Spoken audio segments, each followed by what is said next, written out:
আনন্দরত্ন একাডেমির ইউটিউব চ্যানেলে সকলকে স্বাগত জানাই এবং টার্গেট 2025কে কেন্দ্র করে আমরা যে প্রস্তুতি পর্ব শুরু করেছি আজকে 5 ইয়ার প্ল্যান এবং সেই 5 ইয়ার প্ল্যানের যে রাজনৈতিক প্রেক্ষাপট ভারতবর্ষে ছিল বিভিন্ন সব মিলিয়ে তোমরা জানো 12টা 5 ইয়ার প্ল্যান গৃহীত হয়েছিল, যার 12তমটায় অসমাপ্ত অবস্থায় আলটিমেটলি আমরা মাঝপথেই একেবারে নতুন আরেকটি প্ল্যানিং কমিশনের পরিবর্তে নীতি আয়োগ এনেছি বা ভারত সরকার গ্রহণ করেছে।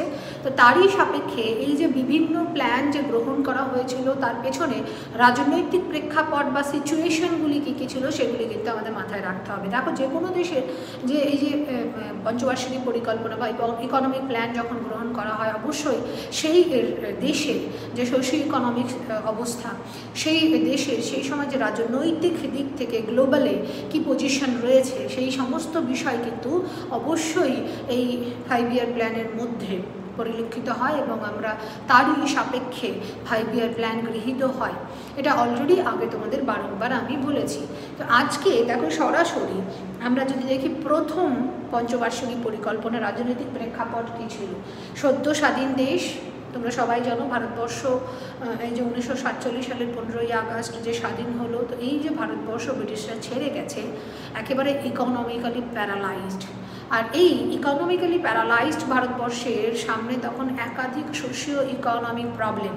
এরই সঙ্গে মনে রাখা দরকার যে তোমরা বেঙ্গল ফিমাইন পড়েছো 1943, সব থেকে বেশি ফুড ক্রাইসিস এই সময়ে বেসিক্যালি দেখা গেছিলো। ওই জন্য বলা হয় বিশ্বের সব থেকে ওয়ার্স্ট ফুড ক্রাইসিস এই সময়ে এই 1943 বেঙ্গল ফেমাইনের সময়ে ভারতবর্ষে দেখা দিয়েছিল।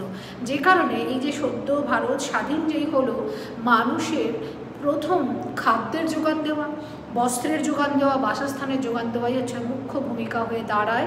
আর নতুন ভারত যেহেতু সংবিধান গ্রহণ করেছে এবং সেই অনুযায়ী তারা নাগরিকদের মধ্যে সামাজিক, রাজনৈতিক, অর্থনৈতিক সকল রকমের বৈষম্য দূরীকরণ করার শপথই কিন্তু এই সংবিধানের মাধ্যমে গ্রহণ করেছে ভারত।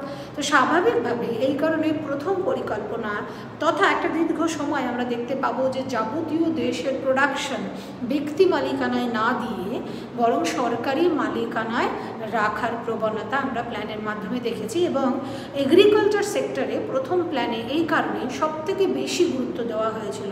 আর এই গোটা প্ল্যানটা বানিয়েছিল হ্যারল্ড ডোমান, সেই সাপেক্ষে বেসিক্যালি হ্যারল্ড ডোমান মডেল বলা হয়। এরই এতক্ষণ ধরে যা দেখলাম, যেহেতু অনেকের একটু বোধগম্য হতে অসুবিধা হয়, এই গোটা চ্যাপ্টারটা একটু রিফ্লেক্স হচ্ছে, আমি তোমাদের ঠিক করে দিই। তাহলে দেখো এখানে এই যে সদ্য স্বাধীন দেশ, অর্থনৈতিকভাবে পঙ্গু অবস্থা, আর্থসামাজিক সমস্যা প্রচুর। এই কারণে প্রাইমারি সেক্টর, একটু আগে কি বললাম যে অলরেডি এগ্রিকালচারাল যে প্রোডাকশনের ক্রাইসিস সেটা ছিল, ফুড ক্রাইসিস ছিল ভারতবর্ষে, প্রাইমারি সেক্টরে জোর দেওয়া হলো। প্রোডাকশন এবং সকল ক্ষেত্র সরকারের অধীনেই রাখা হলো। এই মডেলটিকে হ্যারল্ড ডোমান মডেল বলা হয়ে থাকে। ওকে, তো 5 বছর পেরিয়ে যাওয়ার পরেও কোনো রকম কোনো পরিবর্তন খুব একটা বিষয় না দেখে, যদিও মাথায় রাখতে হবে প্রথম প্ল্যানে যে এগ্রিকালচারাল টার্গেট বা যা জিডিপি আমরা ধরেছিলাম মেন ফোকাস করে এগ্রিকালচার সেক্টরকে, সেটা কিন্তু আমরা অ্যাচিভ করেছি। এবার এখান থেকে পরবর্তী সেকেন্ড প্ল্যান তৈরি করার সময় সরকার তথা তৎকালীন যে অর্থনীতিবিদ তারা চিন্তা করলেন যে ভারতবর্ষের যা পরিস্থিতি, যে কাঠামোগত অবস্থা, সেখানে একটা জোর ধাক্কার তত্ত্ব দিলেই তবেই আমরা তাড়াতাড়ি এই পরিস্থিতি থেকে, এই জীর্ণ অবস্থা থেকে, অর্থনৈতিক যে জীর্ণ অবস্থা, সেই জীর্ণ অবস্থা থেকে আমরা বেরিয়ে আসতে পারি। তো সেইভাবেই এখানে ফোকাস করা হলো সেকেন্ড প্ল্যানে পুরো র্যাডিক্যালি পরিবর্তন করে বিগ পুশ থিওরি, ইন্ডাস্ট্রিয়াল সেক্টরে আমাদের জোর ধাক্কার তত্ত্ব দিতে হবে, হেভি ইন্ডাস্ট্রিতে বিনিয়োগ করতে হবে। তাহলে স্বাভাবিকভাবে এই ইন্ডাস্ট্রির চাকা চলতে শুরু করলে এগ্রিকালচার সেক্টরকে এই ইন্ডাস্ট্রি সেক্টরই বেসিক্যালি টেনে তুলবে, কারণ ইন্ডাস্ট্রি সেক্টরের র মেটেরিয়াল সাপ্লাই হবে এগ্রিকালচার সেক্টর।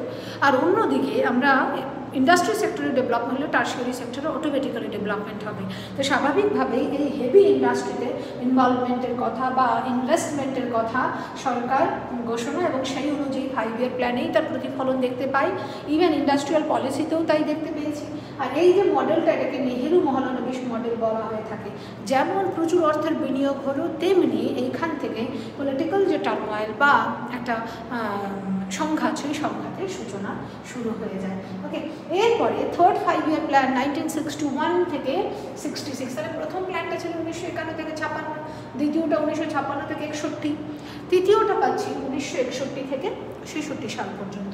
দেখো এখানে আমরা অলরেডি ফার্স্ট প্ল্যানে এগ্রিকালচারাল দিকে ফোকাস, সেকেন্ড প্ল্যানে অলরেডি ইন্ডাস্ট্রির দিকে ফোকাস, কিন্তু তারপরেও একই সঙ্গে কিন্তু মাথায় রাখতে হবে ওই যে ফুড ক্রাইসিস নিয়ে স্বাধীন ভারতবর্ষের জন্ম, সেখানে একই সঙ্গে কিন্তু পপুলেশন গ্রোথও মারাত্মকভাবে চলছিল, পপুলেশন গ্রোথ, যার কারণে ওই ফুড ক্রাইসিসের প্রবলেম থেকে কিন্তু ভারত সরকার উতরাতে পারেনি।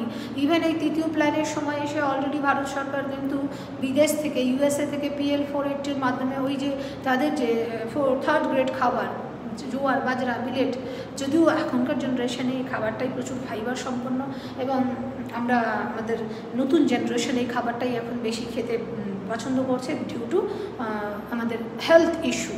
তো তখনকার সাপেক্ষে যদি আমরা দেখি তাহলে থার্ড গ্রেড খাবার সেগুলো কিন্তু ভারতের জনগণকে অ্যাটলিস্ট দুবেলা দুমুঠো খেতে দিতে হবে, তার জন্য ইম্পোর্ট করা হতো। আর একই সঙ্গে এই যে 5 ইয়ার সেকেন্ড 5 ইয়ার প্ল্যানে হেভি ইনভেস্ট করা হলো, সেটার রেজাল্ট অত তাড়াতাড়ি রাতারাতি আসবে না, কারণ ইনফ্রাস্ট্রাকচার সেক্টর, ইন্ডাস্ট্রি সেক্টর এইগুলোতে ইনভেস্ট করা রয়েছে, কিন্তু সময় লাগবে, দীর্ঘ মেয়াদি একটা পরিকল্পনা। তো এখান থেকে আরও কতগুলি বিষয় এসে আমাদের ইকোনমিতে আলটিমেটলি আঘাত হানে। তার মধ্যে কি দেখো, ইন্দো চায়না ওয়ার, ওকে, তার সঙ্গে ইন্দো পাক ওয়ার, আর একই সঙ্গে 57-58-তে কিন্তু বেসিক্যালি খরা হয়েছিল। 57-58-তে ব্যাপক পরিমাণে ড্রট হয়, যারই রেজাল্ট এসে পড়ে এই সময় প্রোডাকশান ব্যাপক হারে কমে যায়, আর যার সাপেক্ষে ইনফ্লেশন চরম হারে বাড়ে। আমরা সবাই জানি যে এই সময়ই সরকার কিন্তু দ্বিতীয়বার আমাদের টাকার ডিভ্যালুয়েশনও করেছিল, আগের ভিডিও ক্লাসে অলরেডি বলা হয়েছে। আর এই সময়ে ব্যাপক পলিটিক্যাল টার্মোয়েল দেখতে পাবো।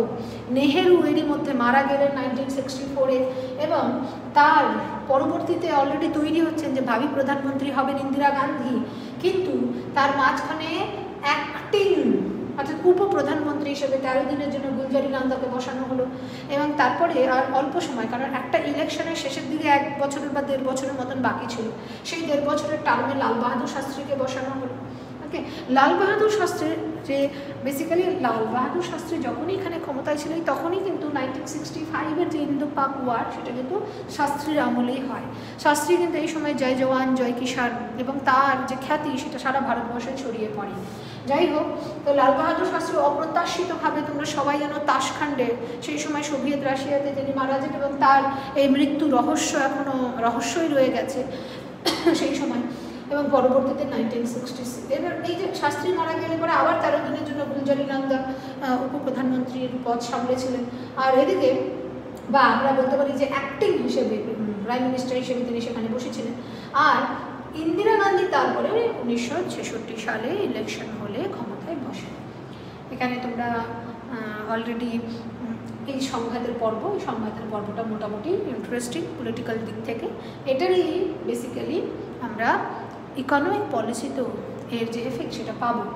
আর নতুন সরকার ক্ষমতায় এসে সেই জন্য প্রথমেই চিন্তা করলো যে না, আমাদের এখন এই যা গেছে এতদিনে আমাদের ছোট 3টে ইয়ারলি প্ল্যান গ্রহণ করে সরকার, এবং ছোট প্রবলেম একদম যেগুলি প্রয়োজন সবার আগে নিডের বেসিসে 3টে ইয়ারলি প্ল্যান করে এখানে সমস্যা সমাধানের কথা চিন্তা করা হয়।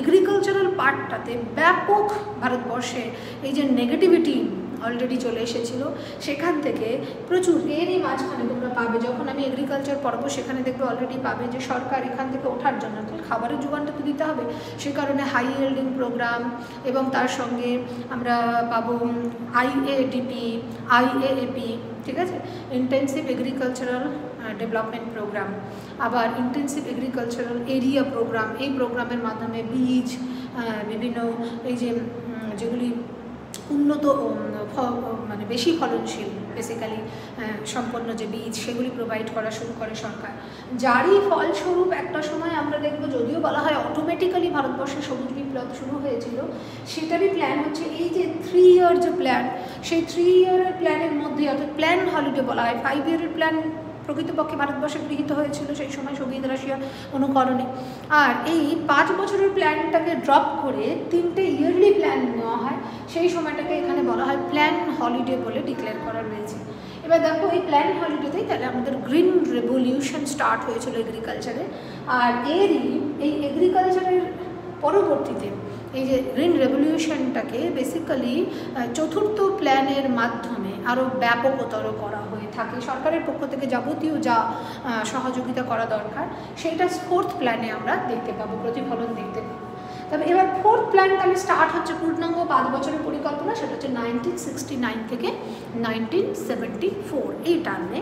এবার এইখানে তোমরা দেখবে যে সরকার ক্ষমতায় এইভাবে বলে এসেছিল যে গরিবি হটাও, তো তখন ইন্দিরা হটাও একটা স্লোগান এসেছিল, তো তখন এরকম একটা স্লোগান তোলা হয়েছিল, ও कहते हैं ইন্দিরা হটাও আর হাম कहते हैं গরিবি হটাও।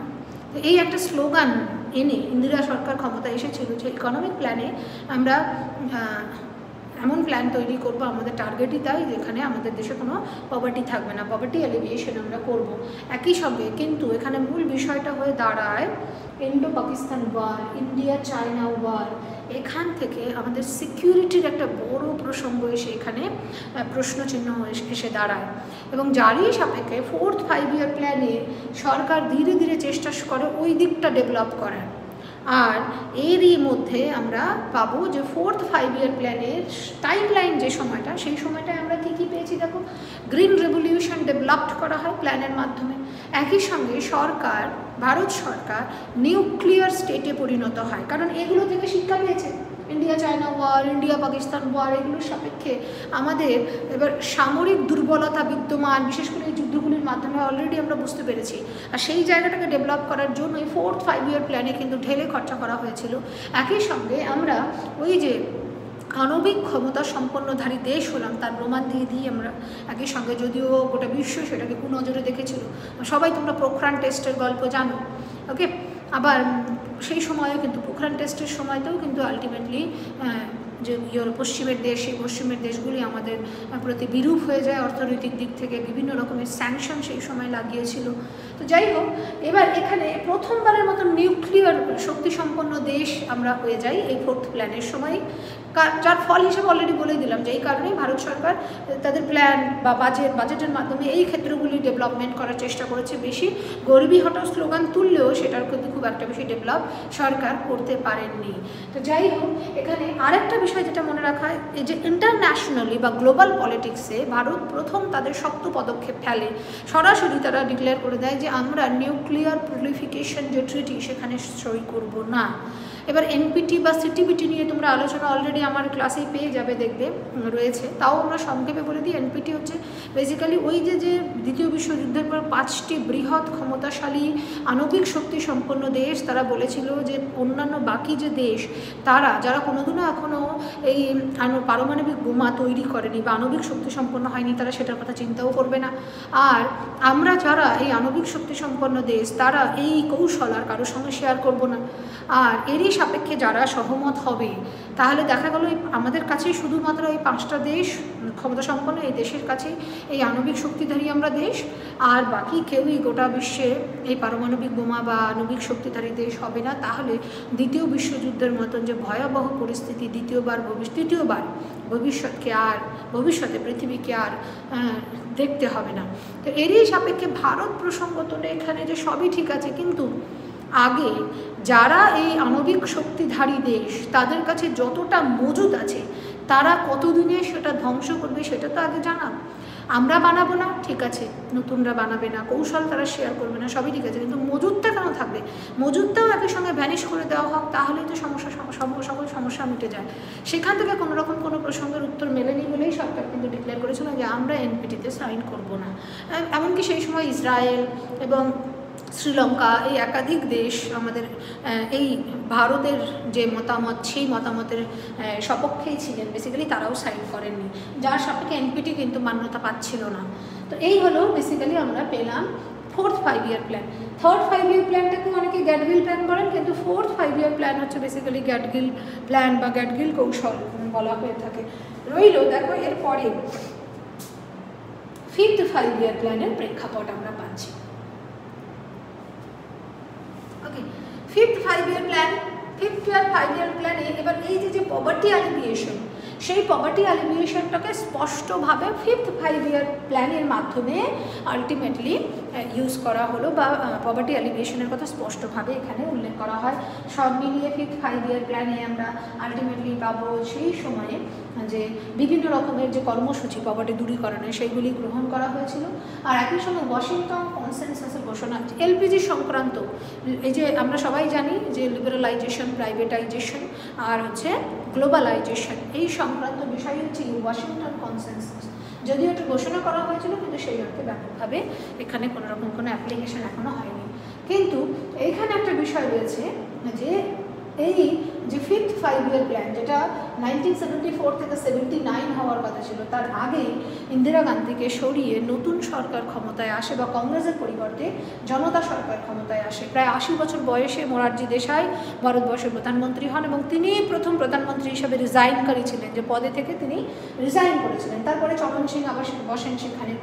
আর এই যে এই পুরো প্ল্যানটা ডিডি ধর বানিয়েছিলেন। তবে এখানে একটু বলে রাখা জরুরি যে ইন্দিরা গান্ধীর এই সময়ে কিন্তু ওই যে এমার্জেন্সি ডিক্লারেশন হয়েছিল, কারণ লেজিসলেটিভ বডি আর একই সঙ্গে জুডিশিয়ারি বডি, এর মধ্যে একটা ক্ল্যাশ তৈরি হয়। তোমরা যারা কনস্টিটিউশন পড়েছো তারা সবাই জানো যে 1970 ওই যে কেশবানন্দ ভারতী মামলা, পার্লামেন্টে বিভিন্ন একাধিক অ্যামেন্ডমেন্ট এনে 1976-এ একাধিক অ্যামেন্ডমেন্ট এনে আমরা 42তম সংবিধান সংশোধনী যে এনে বিভিন্ন যে আমাদের সংবিধানের যে যে জায়গায় সমস্যাগুলি ছিল, ডিসপিউটগুলি ছিল, সেখানে যেহেতু কংগ্রেস সরকারের একক সংখ্যাগরিষ্ঠতা ছিল, সেখান থেকে কাজে লাগিয়ে আলটিমেটলি এইগুলিকে সংশোধন করা হয় এবং তার একটা নতুন ভার্সন আনা হয়। এমন তোমরা এটাও জানো যে রাষ্ট্রপতিকে এই যে প্রধানমন্ত্রীর পরামর্শ অনুযায়ী চলতে বাধ্য থাকতে বলা হয় এই 42তম সংবিধান সংশোধনের মাধ্যমে। এরকম 42তম সংবিধান সংশোধনীর আন্ডারে এত সংশোধন করা হয় যে কারণে এটাকেই আমরা সবাই বলি যে মিনি পার্লামেন্ট বলা হয়ে থাকে আমাদের, বা মিনি কনস্টিটিউশন বলা হয়ে থাকে। মিনি পার্লামেন্ট তো না, মিনি কনস্টিটিউশন বলা হয়ে থাকে। এবং যারই ফলাফল আলটিমেটলি ভুক্ত হয়েছে, সরকার বদলই হয়ে যায় দেখো আলটিমেটলি, এবং জনতা সরকার ক্ষমতায় আসে। তাহলে এবার জনতা সরকার ক্ষমতায় এসে রুলিং প্ল্যান, বহতা পরিকল্পনা আগের ক্লাসে অলরেডি তোমরা পেয়েছো যে একই সঙ্গে 3টে প্ল্যান তৈরি করা হয়। 1 বছরের একটা প্ল্যান, কিংবা 3 থেকে 5 বছরের একটা প্ল্যান, অথবা এবং তার সঙ্গে আরেকটা প্ল্যান থাকে, সেটা হচ্ছে 15 থেকে 20 বছরের। 15 বছরের হতে পারে, 20 বছরের হতে পারে, 3 বছর, 4 বছর বা 5 বছর, যে কোনো একটা। তো প্রতি বছর একটা একটা করে প্ল্যান করে আগামী 3 বছরের কোন কোন প্রবলেমগুলো সলভ হবে তার একটা রূপরেখা থাকে। আবার এইভাবে ধীরে ধীরে আগামী 15 থেকে 20 বছরে কোন কোন প্রবলেমগুলির একদম পূর্ণাঙ্গ সমস্যার সমাধান করে আমরা সোশিও ইকোনমিক যাবতীয় সমস্যা আমাদের সমাজ থেকে একেবারে সমূলে তুলে দিতে পারি, এরকম একটা পরিকল্পনা বেসিক্যালি এই রোলিং প্ল্যানে গ্রহণ করা হয়ে থাকে। তো রোলিং প্ল্যানের ডেফিনেশন নিয়ে আগে বারবার বলে দিয়েছি, ভালো মন্দ সবই বলে দিয়েছি। এখানে শুধু দেখো রোলিং প্ল্যানের কথা প্রথম যিনি বলেছিলেন বা প্রবক্তা, তিনি হলেন র্যাগনার ফ্রিজ। গুনার মিডল, যিনি আমাদের যে এই যে তৃতীয় বিশ্বের দেশ, সেই তৃতীয় বিশ্বের দেশের জন্য বেসিক্যালি এই রুলিং প্ল্যান কার্যকারী, এটা বলেন। একই সঙ্গে প্রফেসর রাজকৃষ্ণা, যিনি বলেছিলেন যে 1950 থেকে 1980 পর্যন্ত ভারতবর্ষের যে গ্রোথ, ইকোনমিক গ্রোথ, সেটা অনেকটা হিন্দু রেট অফ গ্রোথের মতন। তিনি কিন্তু এটাও বলেছিলেন যে এইরকম অনুন্নত দেশ বা তৃতীয় বিশ্বের দেশগুলির জন্য একদিকে যেমন রোলিং প্ল্যান জরুরি, অন্যদিকে একই সঙ্গে আমাদেরকে পার্সপেক্টিভ যে চিন্তাভাবনা, দীর্ঘ 15 বছর 20 বছরে ওই যে দীর্ঘমেয়াদী যে সোশিও ইকোনমিক প্রবলেম, যে আমরা জানি একদিনে সমূলে ওঠে না, সেগুলির টার্গেট এবং ভীষণভাবে কার্যকরী হবে, সেই কথাটাই বলেছিলেন প্রফেসর রাজকৃষ্ণ। তো এই গেল রোলিং প্ল্যান। কিন্তু রোলিং প্ল্যান কার্যকর হয়নি, কারণ জনতা সরকার 2 বছর পরেই ভেঙে যায়, আবার কংগ্রেস ক্ষমতায় আসে। এইবার কংগ্রেস যখন ক্ষমতায় এসে পরবর্তী 6th প্ল্যানটা বানিয়েছিলেন, তারা প্রথমবারের মতন রিয়ালাইজ করেন যে এত বছর ধরে স্বাধীনতার পরে কংগ্রেস ক্ষমতায় এসে গরিবি হটাও বা দারিদ্র দূরীকরণ বা সোশিও ইকোনমিক প্রবলেম সলভ আসলে আদতে করতে পারেনি বিভিন্ন সিচুয়েশনের জন্য। এবং সেটা তোমরা সবাই জানো, দেখো একের পর এক বিভিন্ন একাধিক সমস্যা, অনভিজ্ঞ Bharat, improper planning system, technology সঠিক নেই, ক্যাপিটাল ফরমেশন হচ্ছে না, একাধিক সমস্যা কিন্তু এই সদ্য স্বাধীন হওয়া ভারতবর্ষের মাথার উপরে ছিল, ঘাড়ের উপরে ছিল। স্বাভাবিকভাবেই সেখান থেকে একেবারে এক লাফে উতরে যাওয়া সেটা কিন্তু পসিবল হয়নি।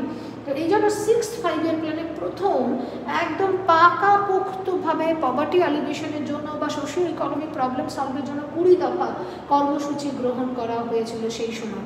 কংগ্রেস, তার মানে এখানে একটা পলিটিক্যাল টার্মোইল চলেছে। দেখো তোমরা সবাই দেখো এখানে এই যে মোরারজি দেশাই, তারপর চরণ সিং বসেন, তারপরে ইন্দিরা গান্ধী আবার ক্ষমতায় আসেন, এবং তারপরে তিনি এইখানে প্রথম আমরা পাবো 20 দফা কর্মসূচি, প্রথম মডার্নাইজেশনের কথা বলা হয়, প্রথম প্রাইভেট সেক্টরের উপরে গুরুত্ব প্রদান করা হয়, ঠিক আছে। এই জন্যই বলা হয় এই যে ইকোনমিক লিবারালাইজেশনের সূচনা বলছো না, এখানে দেখো তোমরা ইন্ডাস্ট্রিয়াল পলিসি পড়ো, দেখো সেখানেও লিঙ্ক পেয়ে যাবে। প্রথম পাবলিক সেক্টরের উপরে বেশি গুরুত্ব দেওয়া হয়েছিল গভর্নমেন্ট সেক্টরের চেয়ে, পাবলিক সেক্টরের উপর গুরুত্ব দেওয়া। একই সঙ্গে লাইসেন্সিং যে প্রথা, সেই লাইসেন্সিং প্রথায় নমনীয়তা আনা হয়, সিলিংটা মটপের সিলিংটাকে বাড়িয়ে দেওয়া হয়েছিল। এই কারণে ইকোনমিক লিবারালাইজেশনের সূচনা হচ্ছে 6 থেকে। যদি বলা হয় পভার্টি অ্যালিভিয়েশন, আনএমপ্লয়মেন্টের কথা সব থেকে বেশি পোক্তভাবে গ্রহণ করা হয়েছিল কোথায়, তাহলে আমাদেরকে কিন্তু বলতে হয় 6 5-year প্ল্যান। গরিবি হটাও স্লোগান 4th, গরিবি হটাও বা পভার্টি অ্যালিভিয়েশনের জন্য প্রথম পদক্ষেপ 5th, পাকাপোক্তভাবে পদক্ষেপ 6th। এইভাবে আনসার করতে হবে আমাদের পরীক্ষায়। 7th 5-year প্ল্যানে ইতিমধ্যে ইন্দিরা গান্ধী মারা যান, ইন্দিরা গান্ধীর পরে রাজীব গান্ধী ক্ষমতায় বসেন, এবং প্রথম হিউম্যান ডেভেলপমেন্ট বা হিউম্যান রিসোর্স ডেভেলপমেন্টের যে প্রতিফলন সেটা আমরা 7th 5-year প্ল্যানে দেখেছি সেই সময়। এবং তিনি প্রথম এই যে তার আমলে একটা বৈচিত্র্যমুখী পরিকল্পনা হয়, বিভিন্ন আলাদা আলাদা সেক্টরের জন্য বিভিন্ন আলাদা আলাদা পন্থা অবলম্বন করে ডেভেলপমেন্ট করার যে পরিকল্পনা, সেটাই আমরা 7th 5-year প্ল্যানে দেখতে পেয়েছিলাম। স্ট্রাকচারাল বিভিন্ন পরিবর্তন আনা হয়েছিল, এই হলো বেসিক্যালি। এবার রাজীব গান্ধীও তোমরা জানো যে রাজীব গান্ধীকে হত্যা করা এবং তার জায়গায় এসেছিলেন ভিপি সিং। শুরু হলো আবার আরেকটা এই রাজনৈতিক পট পরিবর্তনের মধ্যে টার্ময়েল, এবং সেখান থেকেই আমরা পাবো যে 7th 5-year প্ল্যানে যে ভিপি সিং, তারপরে চন্দ্রশেখর, তারপরে নরসিংহ এবং তারপরে বাজপেয়ী, এই এত পরিবর্তন হয়েছিল প্রধানমন্ত্রী পদে। আর যেই সাপেক্ষে আবারও দুটো প্ল্যান হলিডে চলে, এখানে দুটো ইয়ারলি প্ল্যান চলে বেসিক্যালি 1990-91 আর 1991-92-এ। আর ইতিমধ্যে ভারতবর্ষের ব্যালেন্স অফ পেমেন্ট এতটা তলানিতে গিয়ে পৌঁছেছিল, অর্থাৎ আমরা এত ইম্পোর্ট করতে করতে করতে এত ধারে ঋণগ্রস্ত হয়ে গেছি ফরেন কারেন্সির দিক থেকে, সেখানে আমাদেরকে বিভিন্ন দেশ বিশ্বের তারা দেউলিয়া ঘোষণা করতে চলেছিল, যারই সাপেক্ষে দেশের ইকোনমিক পলিসিতে এবং বিভিন্ন দেশের যে পাবলিক সেক্টর সেগুলি একদম লসে যেতে যেতে যেতে একদম রুগ্ন হয়ে গেছে। এখান থেকে পুরোপুরি একটা র্যাডিক্যাল পরিবর্তনের জন্যই বেসিক্যালি আমরা 1991-92-তে সকলেই জানি যে new economic policy, new industrial policy এগুলি গ্রহণ করা হয়েছিল। এলপিজি মডেল, গ্লোবালাইজেশন, লিবারালাইজেশন, আর একই সঙ্গে আমরা এই যে প্রাইভেটাইজেশন, এইগুলিকে গ্রহণ করি, সেটাকে নিউ ইকোনমিক পলিসি বলা হয়। এবং তারই সাপেক্ষেই আমরা পাবো হচ্ছে 8th প্ল্যান 1992 থেকে 97-এ আমরা পেয়েছি। এবং আমাদের যে 5-year প্ল্যান, সেই 5-year প্ল্যানের বিভাজন রেখা বেসিক্যালি বলা হয়ে থাকে এই প্ল্যানকে। ওকে, এই প্ল্যানকে আমরা বিভাজন রেখা বলবো।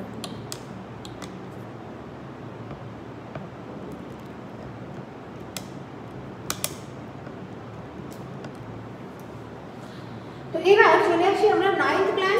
দেখো 9th প্ল্যানেও তোমরা যদি দেখো যে 8th প্ল্যানের পরে এরপরে আস্তে আস্তে পরবর্তী যে প্ল্যানগুলি, সেই প্ল্যানগুলি আমাদের এই সোশিও ইকোনমিক প্রবলেম, ইন্টারন্যাশনালি আমাদের ইকোনমিক দিক থেকে স্টেবল হতে হবে, আমাদের sustainable development, self reliance, self generating economy, এগুলিকেই ফোকাস, ইনফ্যান্ট মর্টালিটি রেট কমানো, সকল ভারতবর্ষের সকল কোণে কোণে স্যানিটারি প্লাম্বিংয়ে proper system, human resource development, সব দিক থেকে এই সব কিছুর প্রতিফলন কিন্তু বেসিক্যালি আস্তে আস্তে আস্তে আস্তে আমরা দেখতে পাবো। ওকে, 9th 5-year প্ল্যান 1997 থেকে 2002 সাল পর্যন্ত চলেছিল। এইখানেও কিন্তু আবারও এই যে পলিটিক্যাল যে পট পরিবর্তন বারবার হয়েছে। বাজপেয়ী প্রধানমন্ত্রী হয়েছিলেন, অটল বিহারী বাজপেয়ী, তারপরে দেবেগৌড়া, তারপরে আইকে গুজরাল, এই বেসিক্যালি এই যে এনারা হয়েছেন, তারপরে পার্মানেন্টলি হলেন আবার একটা ফুল টার্মের বেসিসে। তোমরা সবাই জানো বাজপেয়ী প্রথমবার যখন হয়েছিলেন তখন 14 দিনের জন্য হয়েছিলেন, তাই না? তারপরে গিয়ে তিনি 1997 থেকে 2000 এই সময় ফুল টার্মে 5 বছরের জন্য প্রধানমন্ত্রী হলেন।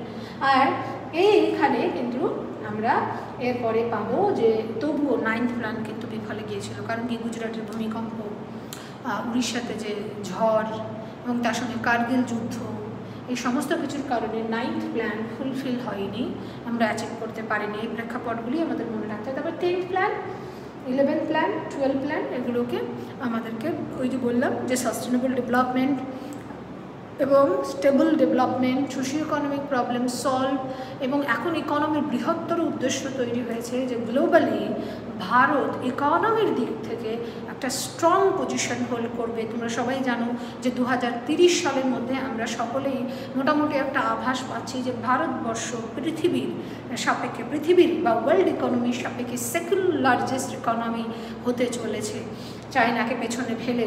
তো এই হচ্ছে এখনকার লড়াইয়ের মূল গল্প, এখনকার প্ল্যানের মূল গল্প। তো এই প্রেক্ষাপটটা একটু তোমরা মনে রাখো, তারপরে আমরা প্রত্যেকটা প্ল্যান ধরে ধরে সেখানে আমরা শুধুমাত্র কোন প্ল্যানে কী কী স্কিম গ্রহণ করা হয়েছিল তার একটা স্টোরি, কতটা জিডিপি টার্গেট, কতটা এগ্রিকালচার সেক্টরের টার্গেট, কোনটা অ্যাচিভ হয়েছিল, কোনটা অ্যাচিভ হয়নি, এই রিলেটেড প্রশ্ন তোমাদেরকে নর্মালাইজ করে পড়তে হবে। আর এই পুরো প্রেক্ষাপটটা যদি তোমরা মাথায় না রাখো, কারণ ইকোনমির ওই রকম কোনো একদম তোমাদের কমন কোশ্চেন পাবে না। যা কোশ্চেন পাবে সেই কোশ্চেনে তোমার বোধ থেকে অনেকটা আনসার করতে হয় যে হ্যাঁ এই যে কোশ্চেনটা দিয়েছে এর বাকি চারটে ইনফরমেশন আমি আলটিমেটলি অ্যানালাইজ করতে পারছি, আমি মেলাতে পারছি, তারই সাপেক্ষে উত্তর করতে হবে। এরকম নয় যে তুমি কোনো বই থেকে একদম কপি পেস্ট পেয়ে যাবে, সেটা নাও হতে পারে এবং পুরো বুমেরাং পেয়ে যেতে পারো। সে কারণে কনসেপ্ট ক্লিয়ার রাখা জরুরি, যারই সাপেক্ষে এই আলোচনাটা আমার মনে হয়েছিল জরুরি করা, এবং সেটা তোমাদের মাথায় রাখতে হবে। দেন তোমরা প্ল্যানের কোন মডেল, টার্গেট কী ছিল, অ্যাচিভ হয়েছে কি হয়নি, এবং স্কিম কী কী হয়েছিল তার স্ট্রাকচারে তোমরা অলরেডি পড়বে। তো আজকের ক্লাস এই পর্যন্ত। সবাই সুস্থ থেকে ভালো থেকে দেখা হচ্ছে পরবর্তী পর্বে।